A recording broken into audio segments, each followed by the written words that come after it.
வணக்கம் தமிழ் உறவுகளே, மீண்டும் ஒரு வீடியோவில் உங்களை சந்திப்பதில் மிக்க மகிழ்ச்சி. இந்த வாரம் எமது வீடியோ பதிவு தமிழ் சரிகமப்ப சீசன் 4க்கு பாய்ந்துள்ளது. காரணம் என்னவென்றால், ஈழத்தை பூர்வீகமாக கொண்ட கனடாவில் வாழும் ஈழத்தமிழ் சிறுமி அட்டகாசமாக பாடி வருகிறார்.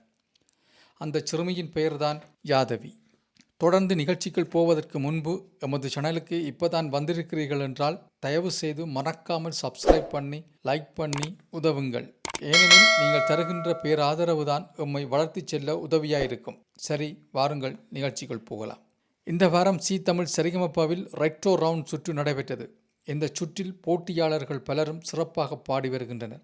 அந்த வகையில் 1983 வெளிவந்த பூமாலை ஒரு பாவையானதோ என்ற பாடலை கனடாவில் வாழும் எங்களது பிள்ளை யாதவியும் ஸ்ரீகாந்தும் இணைந்து பாடி பெரு வரவேற்பை பெற்றனர்.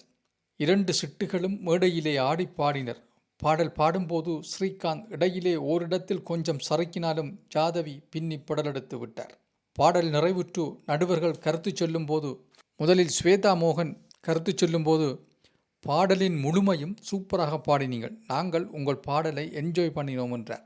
யாதவி கடந்த 2-3 வாரங்களாக சிறப்பாக பாடி வருகிறார். என்னுடைய கருத்துப்படி ஸ்ரீகாந்த் பாடும்போது ஓரிரு இடங்களில் பிரச்சனை இருந்தது.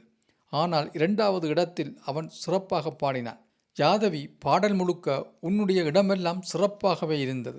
பாடலின் முடிவில் 2 பேரும் கலக்கிட்டீங்கள் என்றார். ஏனைய நடுவர்களும் நல்ல விதமாகவே கருத்துக்களை பகிர்ந்து கொண்டனர். கருத்தின் பின்னர் யாதவியை சந்திப்பதற்கு கனடாவில் இருந்து யாதவியின் விதுஷா டீச்சர் வந்திருந்தார். அவரை மேடைக்கு அழைத்த அர்ச்சனா விதுஷா டீச்சரை பேச வைத்தார். யாதவிக்கு அவருடைய பாடசாலையில் படிக்கும் சக மாணவர்கள் வாழ்த்துக்களை தங்கள் கைப்பட எழுதி அனுப்பியிருந்தனர். அவர்கள் யாதவிக்கு அனுப்பிய வாழ்த்துச் செய்தியை மேடையில் யாதவியே படித்து மகிழ்ந்தார். இத்தோடு இந்த வார நிகழ்வு நிறைவுக்கு வந்தது. அன்பு உறவுகளை, இந்த வீடியோ உங்களுக்கு பிடித்திருக்கும் என நம்புகிறோம். பிடித்திருந்தால் லைக் பண்ணி சப்ஸ்கிரைப் பண்ணி பக்கத்தில் இருக்கிற பெல் பட்டனையும் தட்டிவிடுங்கள். மீண்டும் ஒரு வீடியோவில் உங்களை சந்திக்கும் வரை அன்புடன் விடைபெறுவது உங்கள் சுதேசவழி.